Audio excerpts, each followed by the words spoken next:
Medieval Spain, 711 to 1492 CE. On the Iberian Peninsula, home to Spain and Portugal, Muslims, as we saw, ruled the vast majority of the territory for almost 8 centuries, from 711 to 1492 CE. The rule of Abd al-Rahman III, 912 to 961, had consolidated and articulated the rules for coexistence of people of the different faiths. Al-Rahman III looked to unify Al-Andalus, that is, Spain of the time, mostly southern Spain, by promoting Christians, Jews, Arabs, and Berbers, ethnic North Africans, some Muslim and some Christian or Jewish, including ex-slaves, to high public offices, mixing his administration and creating laws that would make peaceful coexistence possible.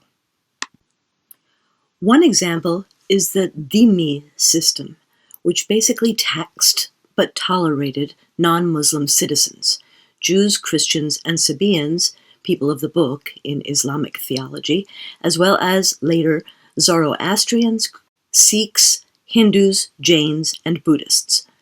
Christians and Jews paid the Muslim rulers a special tax.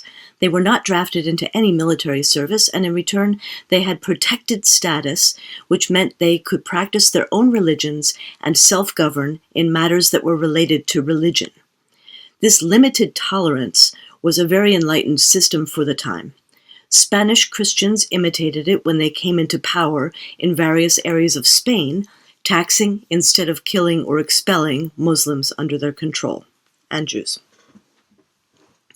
Muslims, Christians, and Jews lived and learned from one another, sharing the new knowledge coming from the scientific and philosophical fields in the Islamic Middle East during this period. Universities were founded, students exchanged and copied books in the various languages, Hebrew, Greek, Latin, Arabic.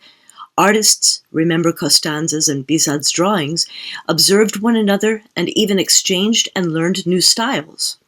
Architectural and engineering principles were shared, modern Islamic medical practices and paper was imported for creating books and ultimately printing.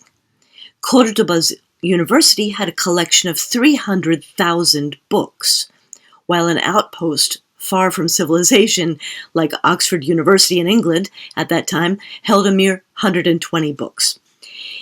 In 1056, an interfaith Muslim, Christian, and Jewish group of astronomers in Toledo, in Spain, working together, created the incredibly useful Toledan tables that helped mariners and others figure out the position of stars in the sky, the sun, the moon, and other significant celestial phenomena for 300 years. Toledo was also home to a prominent translation movement that brought the Greek philosophical classics back into Europe via Arabic. The coexistence of the three faith groups, which many historians name La Convivencia, the coexistence, was famous throughout Europe and the Mediterranean. Life in Spain during La Convivencia, coexistence, was not always peaceful. Territories and cities would be taken over by armies, settled and governed for a century or two by Muslims or by Christians, and then tides would turn and the other group would take over the area for a century or more. Christian rulers and nobles were gradually, starting at around 1100 CE, pushing out the Muslim rulers in region after region. Sometimes, as in Granada in 1066, just 10 years after the Toledan astronomers created their tables together, there were even religious riots and massacres that killed many people and destabilized relations between the faiths. But the Spanish Convivencia remained relatively stable for many centuries, largely without open warfare. The major language of culture and learning for everyone during this period was Arabic, and local varieties of the Romance languages spoken in Spain also had many Arabic elements. These languages are, as a group, called Mozarabic, and they ultimately merged with Spanish, Catalan, and Portuguese. In the south, Andalusia, Arabic remained the main language. Arabic left its mark on language, food, farming methods, architecture, art, and culture in Spain, especially southern Spain. Almost 10% of modern Spanish words come from Arabic. Food and plants introduced to Spain, such as saffron, azafrán in Spanish, eggplant, oranges, naranjas, olives, olive oil, aceite, sugar, azúcar, almonds, almendra, retain their Spanish names. Spices like cumin, turmeric, cinnamon, and coriander are still used extensively in Spanish cooking. Architectural terms like alcázar, castle, barrio, neighborhood, and alcántara, bridge, and words for mathematics like algebra and algorithm all stem from Arabic too.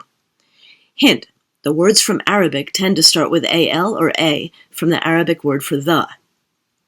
But gradually over centuries, Christian rulers with their armies began to chip away at Al-Andalus, and by the 13th century, most major areas and cities were falling like dominoes. In quick succession, Christians took over Córdoba, 1236, a city famously named by the Saxon Christian nun and writer Roswitha of Gandersheim, the ornament of the world. Valencia, in 1238, fell to the Christians, and Seville, in 1248, which had been the capital of past Muslim rulers. In Seville, which became the new Castilian capital, the new Spanish capital, the impressive Great Mosque was reconsecrated as a cathedral. Jews and Muslims were forced to convert to Christianity in large numbers. Jews who had converted to Christianity were known as conversos. Muslims who had converted were known as moriscos. This process of Christianization was known as the Reconquista, or reconquering of the Muslim areas of Spain by Christians. When Queen Isabella I and King Ferdinand II of Aragon came into power over a century after this, they continued this trend by establishing a Castilian-based Inquisition, the famous Spanish Inquisition, a state version of already existing papal persecutions that spied on and brought to public trial heretics, especially in Spain, those who had converted from Judaism and Islam to Catholicism, but in reality were still following their faiths secretly.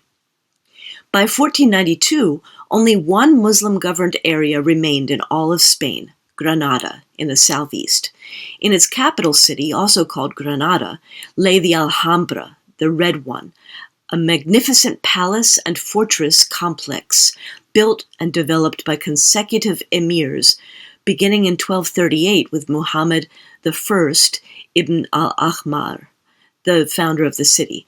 It is one of the most famous monuments of Islamic architecture and one of the best preserved palaces of the historic Islamic world, in addition to containing notable examples of Spanish Renaissance architecture.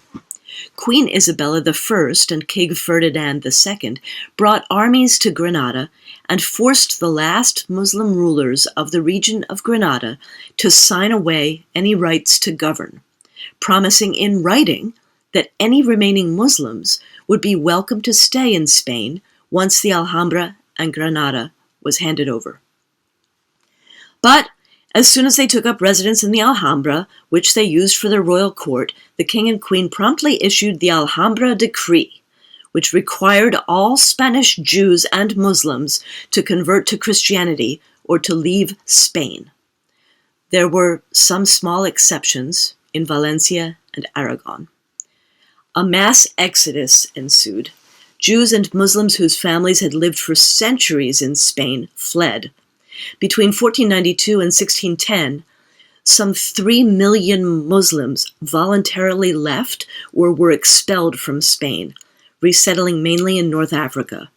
About 120,000 to 175,000 Jews fled, as at first many to Portugal, where, however, King João II quickly enacted policies to push out the refugees, offering extremely expensive entry and residence permits valid for only 8 months. Those who could not pay the fees were sold into slavery. The Portuguese king also strategically separated parents from their children. He left the children on the shore of São Tomé off the West African coast, an island full of large predator lizards and snakes. Muslim states in North Africa welcomed about 20,000 Spanish Jews. In particular, the King of Morocco invited them to join a welcoming and large Jewish settlement already thriving in Fez. Many Jews and Muslims also made their way to Greece and Italy, although few places would allow them to stay permanently. Many therefore pushed on further east, settling in Ottoman-ruled Constantinople, also known as Istanbul, Damascus, and other large Muslim cities in the Near East. Jews were much safer in a Muslim polity than they were in any Christian state. This tightening of Catholic rule over the lands under the Catholic monarchs meant an increase in local tensions, an increase in suspicion of one's neighbors, and the igniting of numerous enmities, even local massacres and pogroms. Christian neighbors might watch out for what you bought in the market. Did you avoid pork? Did you buy olive oil instead of lard? Did you stock up on Jewish and Muslim favorite foods and spices like olives, eggplant, cilantro, cumin, and honey? It sounds outrageous, but these differences in food habits were often used to expose hidden Jews and Muslims.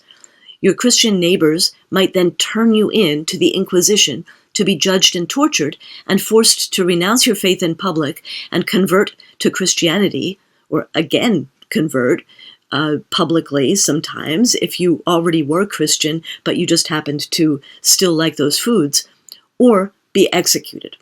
There were, of course, large numbers of Moriscos and Conversos, new Christians as they were called, who continued to live in Spain, but they tried their best to leave behind or hide family customs, buy pork, avoid fasting during Ramadan and Yom Kippur, and even give up or hide from view family recipes for pastries and stews that use too many Jewish or Muslim ingredients. In summary, in 1492 CE, Spain became a much less open and tolerant place for many. Spanish Christians, however, experienced this period quite differently, as 1492 was also the year in which Christopher Columbus, sponsored by Queen Isabella, reached the Americas by ship, beginning an era of new sources of wealth for Spain. 1492 was also the year that the first grammar of a truly modern European language was written. That language was Castilian Spanish.